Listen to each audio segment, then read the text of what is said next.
Pour certains, envoyer leur papa d'ici à là peut représenter la différence entre la pauvreté et un meilleur revenu. Pour d'autres, il s'agit de poulet. Pour Joseph Godonou, il s'agit de crevettes. Mais quand cela se produit, c'est la catastrophe.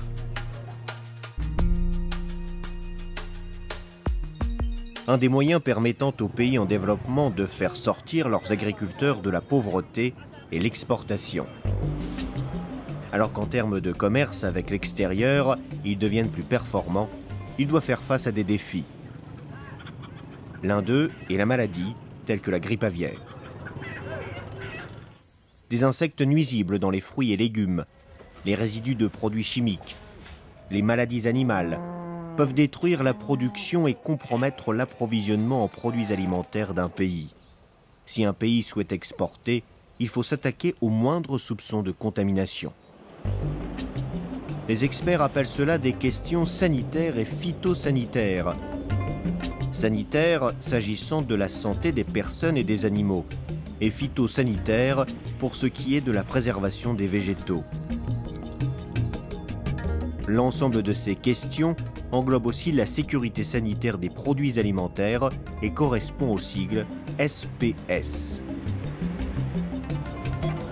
Il faut faire face aux défis sanitaires et phytosanitaires, notamment pour les produits de qualité, les fruits et légumes transformés, le poisson, la viande, les fruits à coque et les épices, qui représentent aujourd'hui plus de la moitié des exportations de produits agroalimentaires des pays en développement. Ce marché fait vivre des millions de ménages dans les pays pauvres. Trop souvent, ils n'ont pas les moyens de garantir que leurs produits respectent des normes internationales rigoureuses. Cependant, ils peuvent y parvenir en parlant, en écoutant et en apprenant avec un peu d'aide.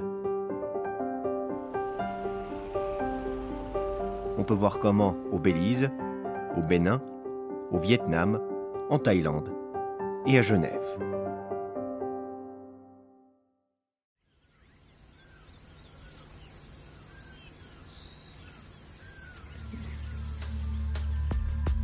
Je vous présente la Ceratitis capitata. Ce bel insecte peut être un véritable nuisible. Il est mieux connu sous le nom de mouche méditerranéenne des fruits ou simplement mouche des fruits. Cet insecte est l'un des ravageurs les plus dévastateurs au monde, capable de faire pourrir une belle récolte en l'espace de quelques jours. Partout dans le monde, des millions d'agriculteurs doivent lutter contre la mouche méditerranéenne des fruits et ses cousins. Personne ne veut importer ces parasites et par conséquent, tout signe de la présence de mouches des fruits entraîne la mise en place de barrières commerciales. Certains agriculteurs sont en train de gagner cette lutte. Le Belize est le seul pays d'Amérique centrale à avoir été officiellement déclaré exempt de la mouche.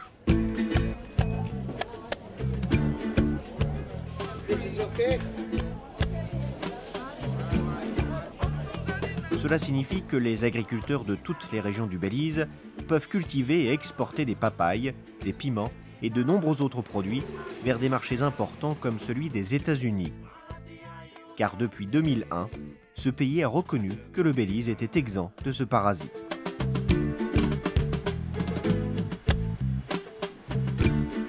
The papaya industry represents about $30 million Belize dollars of income to the country. It employs more than 1,000 workers directly and is one of the leading economic activities for northern Belize. La première infestation par la mouche des fruits au Belize s'est produite en 1987 dans le district de Stan Creek, au sud du pays. Ailleurs, les districts du nord et du centre ont également été affectés car il n'y avait aucun moyen de prouver l'innocuité de leur production. At that time, investors were planting papayas in the Cayo district. This was as a new commodity that had been admissible into the US. However, because there was not a comprehensive national surveillance program, the entire country was placed under quarantine and we were unable to export to the US. That affected our economy tremendously. In terms of foreign exchange earnings, it also affected us in terms of employment for our people. Les autorités du Belize ont décidé d'agir avec l'aide de partenaires internationaux. The Food and Agriculture Organization assisted us tremendously with coming to Belize and providing technical assistance in setting up the program. Secondly, the United States Department of Agriculture has been a very key partner. La surveillance est la première étape. Le gouvernement a besoin de savoir où la mouche des fruits pose problème. We have medfly technicians in the field checking on a daily basis, 52 weeks in the year, to ensure that no medfly is in Belize. Les efforts se concentrent sur des zones où il est le plus probable que des infestations se produisent, à proximité des routes principales et des zones résidentielles. Ensuite, c'est l'éradication. Whenever a medfly is detected, we have an emergency action plan that we immediately implement. The task force convenes a meeting and we decide on a course of action to be taken. So we'll put 5 Jackson traps and we'll put 5 phase 4 traps.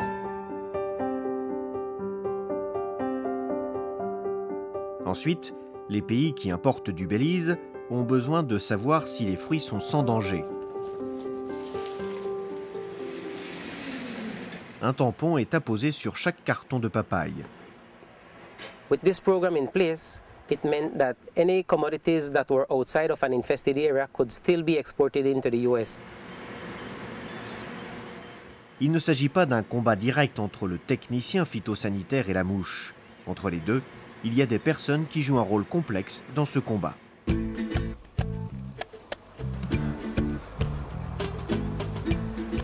Ceux-ci sont des travailleurs saisonniers, originaires d'autres parties de la région. Ils ont une fonction importante dans l'agriculture du Belize.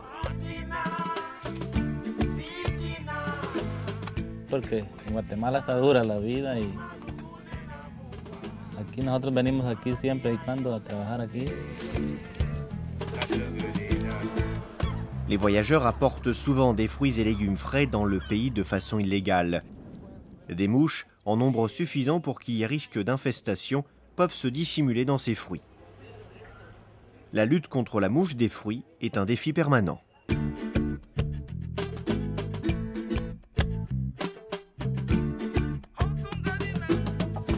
It costs us around $500,000 Belize per year to run the program for the surveillance activities and all the other associated activities to maintain the area free.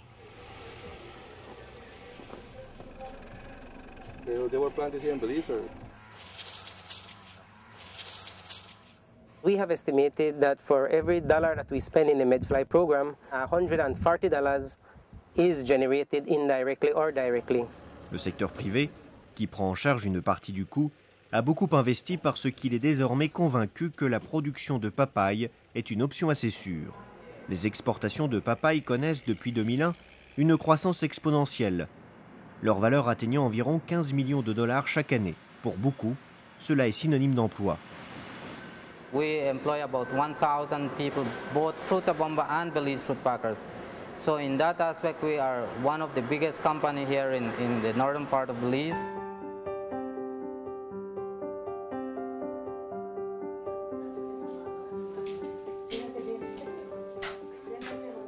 Para mí sería difícil si no hubiera esta fábrica de papaya porque yo soy una mujer con 2 hijos, no tengo marido, tengo que luchar por ellos. La papaya está dando mucho trabajo y es bueno para los niños porque si no hay por la papaya no van a comer, no van a beber. L'absence de parasites est un avantage qu'il convient de préserver.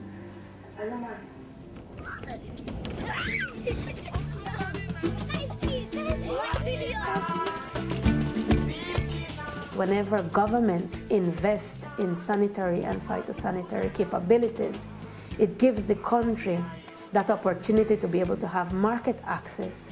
And at the same time, if those products are to be consumed locally, we have high quality products being sold on the local markets. cesser d'investir pour maintenir son statut de zone exempte serait très coûteux. Le parasite devrait être éradiqué et il y aurait une baisse du rendement des cultures et des pertes d'emplois. Le gouvernement estime que ceci pourrait lui coûter 121 millions de dollars, une forte régression dans la lutte contre la pauvreté. Une fois perdu, une réputation ou un marché peuvent être difficiles à recouvrer, comme un autre pays, le Bénin, en a fait l'expérience.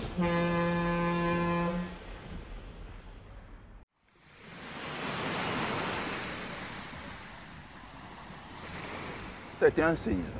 Toutes ces familles se sont retrouvées sans emploi. Depuis ce jour-là, nous ne trouvons pas à manger. Des femmes qui ont 5 ou 6 enfants et qui se sont retrouvées dans la rue comme ça, sans emploi. Nous sommes dans la pauvreté. Tous les enfants ont déjà abandonné l'école. Le problème du Bénin était les mauvaises conditions sanitaires de l'industrie de la crevette. En 2002, des inspecteurs de l'Office alimentaire et vétérinaire de l'Union européenne se sont rendus à Cotonou et ont découvert un certain nombre de problèmes. Une interdiction des importations était imminente. Le gouvernement béninois fut confronté à un dilemme douloureux.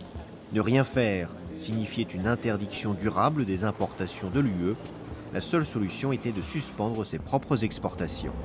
Le risque était de laisser faire et puis une suspension de la part de l'office vétérinaire risquait d'être plus longue à réhabiliter. Si c'est le consommateur ou l'acheteur qui doit vous suspendre, là vous avez un pour 15 ou 10 ans. L'interdiction des importations est l'une des mesures d'urgence que l'Union européenne, ou tout pays importateur, peut prendre s'il découvre un risque pour la santé des consommateurs et des animaux ou pour la préservation des végétaux. Les inspecteurs de l'OAV ont constaté que les laboratoires n'avaient pas le matériel adéquat et n'avaient pas les compétences suffisantes.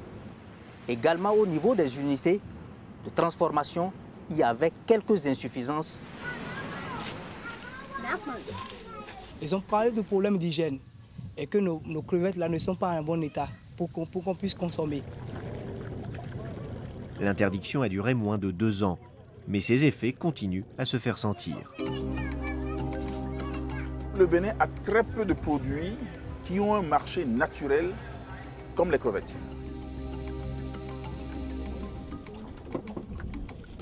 On capture, puis on jette, ça gâte. Nous n'en trouvons pas des acheteurs.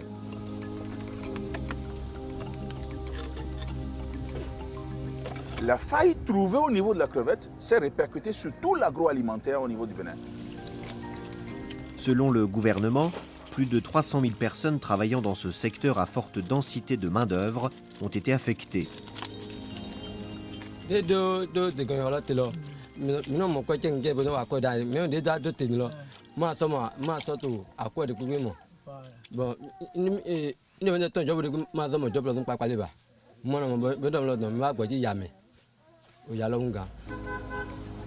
usines de traitement ont fermé.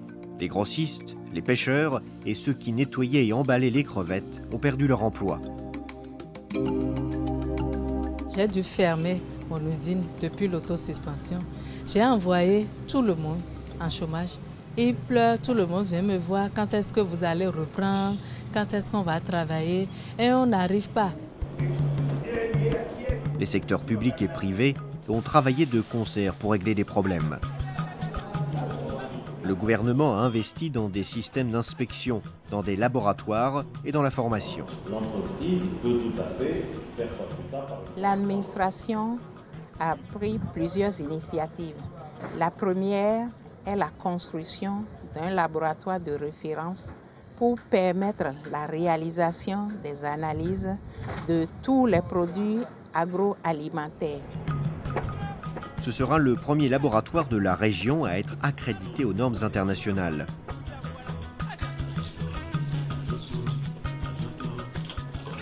Les usines de traitement ont amélioré leurs installations. Les travailleurs ont appris les bonnes pratiques en matière d'hygiène. Les pêcheurs également.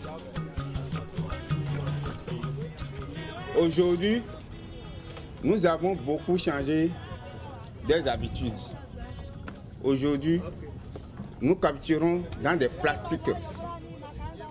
Nous lavons correctement. Pas de boue, pas d'ordures, pas de l'eau salée.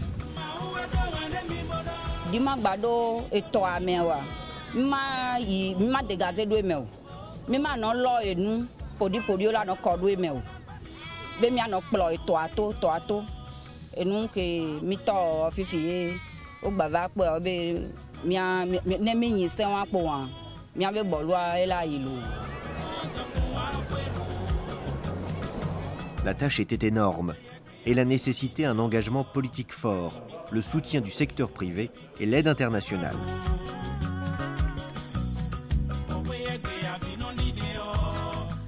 L'assistance internationale a appuyé le Bénin dans 3 domaines.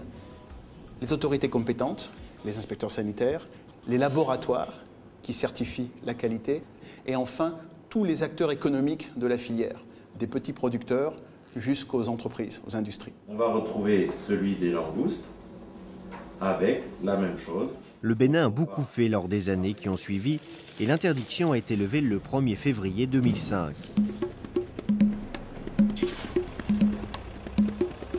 Mais le prix à payer a été élevé et les marchés perdus sont difficiles à reconquérir. Je vous assure que le Bénin continue de vivre cet impact-là. Je veux parler des pêcheurs eux-mêmes, je veux parler des marailleuses, je veux parler des collecteurs, je veux parler de des femmes qui étaient au niveau des usines et qui aidaient à transformer les produits. Ça, tout ce monde-là a perdu donc du travail.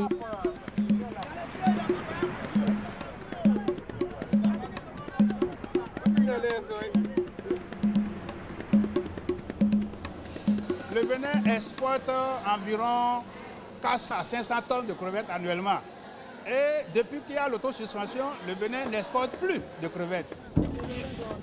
Les exportateurs se heurtent encore à des difficultés. D'autres pays ont investi le marché et le secteur privé souffre toujours de problèmes financiers. Jusqu'à présent, on n'a pas pu commencer parce qu'on n'a pas le fonds de démarrage, de liquidité. On n'est pas crédible vis-à-vis des banques. Ça, c'est ça.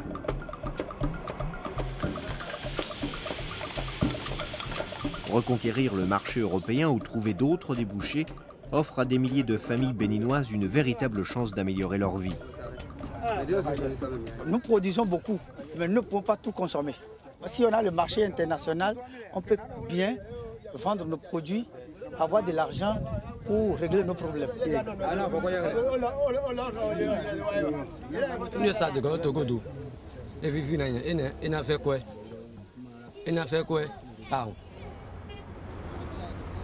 Les pays doivent mettre en œuvre des mesures assurant l'innocuité des aliments, la santé animale et la préservation des plantes pour profiter de ces débouchés. Cela peut aussi être une question de vie ou de mort, comme l'ont appris des agriculteurs d'un autre continent.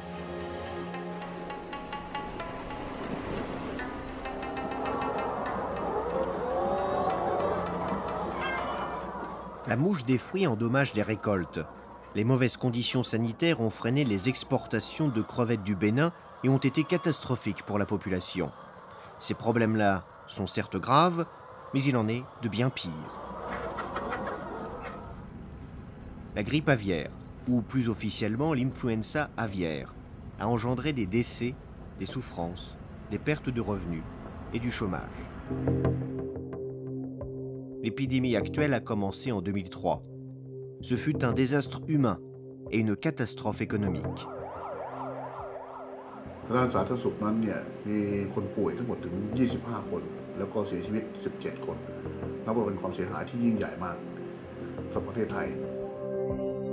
Ce fut pire encore au Vietnam et en Indonésie, où des centaines de personnes sont mortes.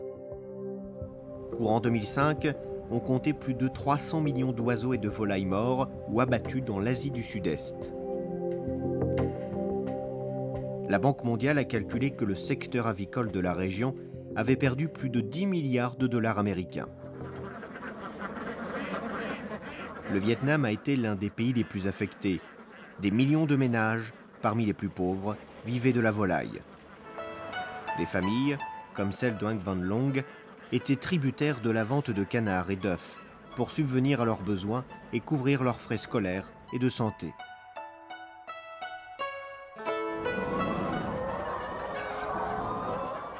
Pour Nguyen Van Thanh, ce sont les poulets. Les marchands de poulets, les usines de nourriture animale et les élevages ont également souffert. Les pouvoirs publics et les partenaires internationaux ont réagi rapidement. Plus de 2 milliards de dollars ont été investis, la plupart lors de la conférence de Pékin, pour aider les pays à lutter contre la grippe aviaire. Cela a aidé le Vietnam à s'attaquer à ce problème. Now we have good capacity. We had already established the animal health veterinary system from national to provincial, district, and even the commune.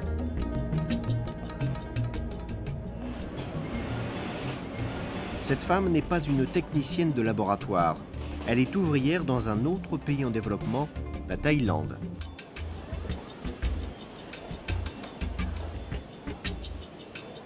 La Thaïlande a elle aussi été durement frappée par l'épidémie. De petits producteurs ont cessé leur activité. Des milliers de travailleurs ont perdu leur emploi. Le secteur avicole a pratiquement cessé de marcher du jour au lendemain.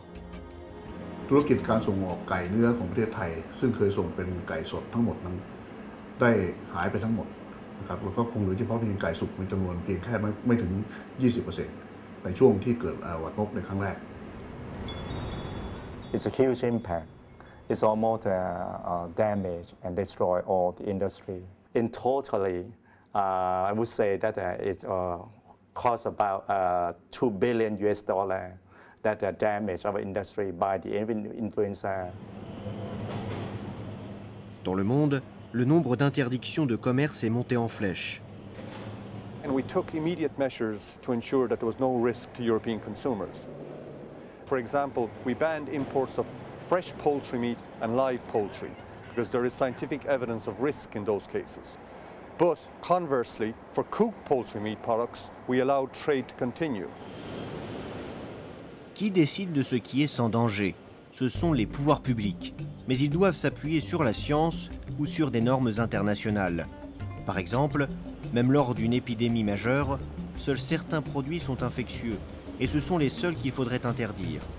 Pour une maladie telle que la grippe aviaire, les normes les plus importantes sont celles qui sont établies par l'Organisation mondiale de la santé animale, connue sous le nom d'OIE. Nous avons aussi modifié les normes qui existaient déjà. Si un produit issu de volaille est correctement traité de façon à tuer le virus qui peut être en lui, eh bien, il peut également aller sur le marché mondial. Les entreprises thaïlandaises ont évité la ruine en se conformant aux normes internationales. Elles ont augmenté la production de poulets cuits. Les exportations ont repris.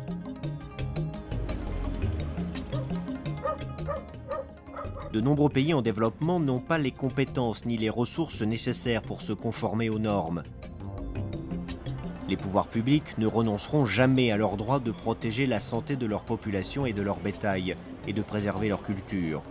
Mais en même temps, ils veulent que leur flux d'exportation soit aussi fluide que possible. Cela pose deux problèmes. Le premier est de parvenir à un juste équilibre entre la défense de la santé des consommateurs et le protectionnisme. Le deuxième, qui concerne les pays pauvres, tient à ce qu'il est très difficile de se conformer aux normes internationales.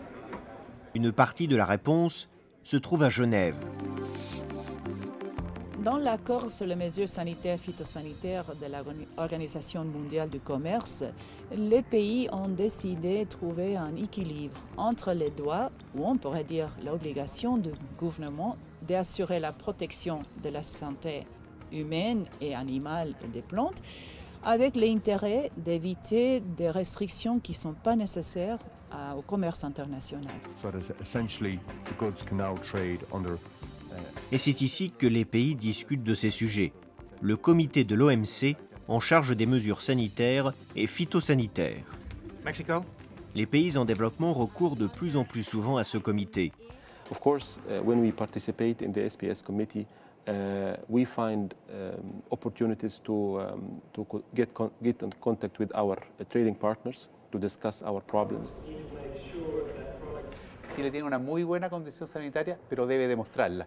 Y una forma de demostrarla es a través de los principios del acuerdo. In cases where we are not able to comply, definitely we will export less and economic growth will go down. La grippe aviaire est devenue un thème fréquent. Bien que les souches peu dangereuses ou faiblement pathogènes ne présentent pas le même risque, certains pays bloquent néanmoins les échanges commerciaux. Il peut en résulter une perte économique, mais aucune protection sanitaire additionnelle. Avec le passage des années, on a de plus en plus d'informations. Il faut réviser les mesures qui ont été prises, discuter les effets qu'ils ont sur le commerce et utiliser les normes internationales. Dans le cas de la grippe aviaire, ce sont les normes établies par l'Organisation mondiale de la santé animale. Pour la sécurité sanitaire des produits alimentaires, c'est la commission du Codex Alimentarius. Pour la préservation des végétaux, c'est la Convention internationale pour la protection des végétaux. Les problèmes commerciaux imputables à l'influenza aviaire ne sont pas près de disparaître. Mais l'accord SPS de l'OMC, les normes internationales en matière de santé des animaux et la coopération peuvent aider les pays à les affronter.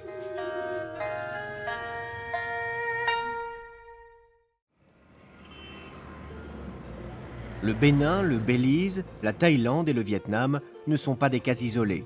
Des agriculteurs, des pêcheurs, des entreprises, des exportateurs et des gouvernements du monde entier rencontrent des difficultés similaires lorsqu'il s'agit de respecter des prescriptions en matière de normes sanitaires imposées par les pays importateurs. De plus, il semble que les difficultés augmentent. Comme ces exemples l'indiquent, les coûts du respect des prescriptions à l'importation sont élevés. Toutefois, les coûts liés au non-respect de ces prescriptions le sont encore plus. Un moyen de soutenir les populations dans les pays à court de liquidités consiste à les aider à acquérir les connaissances, les qualifications et les ressources nécessaires pour respecter les normes internationales. L'accord sur les mesures sanitaires et phytosanitaires encourage les gouvernements à aider les pays en développement à respecter leurs obligations internationales. De nombreux donateurs et organisations le font déjà. Cependant, il faut faire beaucoup plus et les efforts devraient être mieux coordonnés. En 2002, 5 organisations internationales ont conjugué leurs efforts pour répondre à ces préoccupations. Elles le font dans le cadre du Fonds pour l'application des normes et le développement du commerce. Chaque organisation contribue avec ses compétences spécifiques à la santé et la sécurité dans le commerce des produits agricoles. The value of the STDF lies in the fact that not only does it build the capacity, but it also brings together the donor community where they can share experiences, but also the coordination role is a very good one. Et très souvent, les pays en développement n'ont pas la capacité autonome de se doter de ces systèmes de vérification, de tests, des standards. C'est pour ça que nous avons pris cette initiative, qu'on mène avec d'autres organisations internationales qui sont compétentes dans ces domaines. L'OMC rend le commerce possible grâce à ces accords et en fournissant aux experts gouvernementaux un cadre leur permettant de parler, d'échanger des données et des expériences, d'écouter, d'apprendre et d'organiser l'assistance. Les avantages valent bien l'effort fourni, davantage d'emplois, moins de pauvreté, des revenus accrus, des approvisionnements alimentaires plus sûrs et une meilleure santé.